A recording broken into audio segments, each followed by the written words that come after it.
नमस्कार. अमृता खंडेराव सादर करत आहेत एक धमाल विनोदी रूपक पालीस.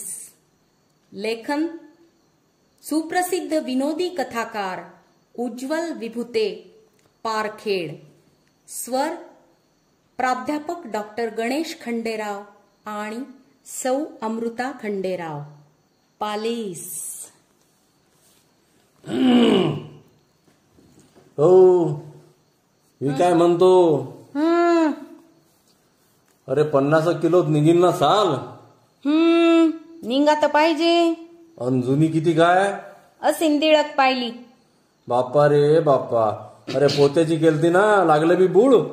मले काय विचारता आता मग दुसरं कोणी आहे का घरात करत धरत? हो ना, करायले बी मी आणि टाईम आला तर धरायले बी मीच. जाता इचक बोलून राहिली आता तू. आता तोंड बी बंद करा माय. तुले सर्कस सुद्धा विचारून राहिलो. सकाळी मोंड्यात तूर नेतो तर घरी दाय करायला किती ठेवू म्हणतो. मग मी बी सरकत सांगतो, एक दाना बी ठेवू नका. सरकी मार्केटात न्या आणि तिकूनच दाईचं कट्ट घेऊन या. माच्यानं अजिबात कुटाणा होत नाही औंदा.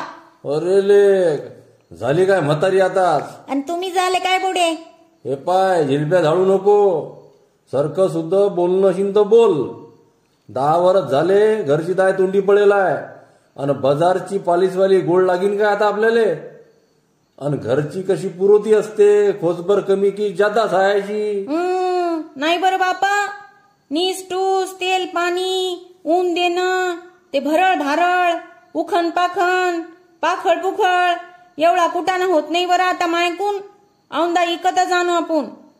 अव कुटाणा पुरते, पण घरचं कसं अगय पगय असते म्हणतो मी. हो ना, आणि अगय पगय वाटून बी देता येते, झोरेच्या झोरे भरून. ते पाय, चांबड्याची जीभ आहे तर कुकळी लावू नको. घरचं इकून तीरथ करणार आहे का कोणी आता घरात? बाप्पा बाप्पा बाप्पा, भल्ली गाई घेता. पुसा बरं तुमच्या मायले. आता मायनं काय केलं तर? माय लाळाच्या लेकीले थैल्या भरू भरू देते, झोरेच्या झोरे. ता झपीचं सोंग घेत असता वाटते. भल काही बोलू नको. दिलंशीन एखाद्या व्यक्ती माणसानं. लेखबाय आहे ते, आणि देवाच लागते माणसाले. हो, देवाच लागते. पण किती आल्या परत तुरीची हाय तर दे, मुंगाची हाय तर दे, उळदाची दे. करायच्या व्यक्ती कोण येते मग? माच कंबळला जाते. काय म्हणते रे ते? बाहेर या बरं आमाशेक. काय नाही व मा, तू फालतू लोड घेऊ नको आता. चालवादी आली मोठी माया लेकीचे घास मोजणारी. माया लेकीले दिलं तर डोळ्यात येते, आणि गाडीले थैल्या बांधू बांधून येता. ते कुठे जाते व? मग नेऊ नाही तर काय? तुम्ही दान करसान माया गणगोताला मी टाकून देऊ काय? नाही व माय, टाकून काय ले देवाव.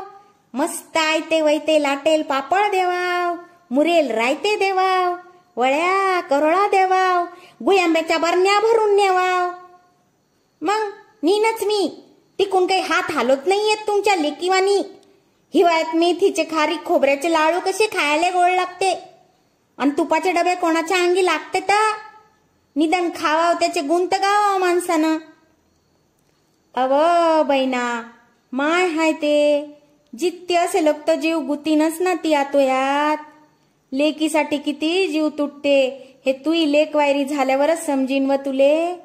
जशी तुई माय तशीच मी बी मायच. तू झोरा कंदी खाली आला नाही, आणि मीन कंदी माया लेकीची थैली रिकामी जाऊ दिली नाही. आणि माई लेक गरिबीत संसार निभून राहिली नाव, म्हणून हात हालत येते. पण सांग बरं, हात कधी रिकामा असते का आटी आली की? नाही बरं. खोटं काले बोलू आत्या रामपायरी. बाई येतात तर 2 दिवसात माया 4 पायल्याच्या शेव्या होऊन पळतात माय. आणि तो सांडोया बिबळ्याईचा कुटाणा, ते बगुनेच्या बगुने घाटा वरण थापणं. माय एकटीच्यानं थोडीच मांग पणकते काही. आता सांग बा तूच. अव माय, लेकीचा जन्मच असा 2.5 दिवसाचा माहेर म्हणालेच आहे की नाही?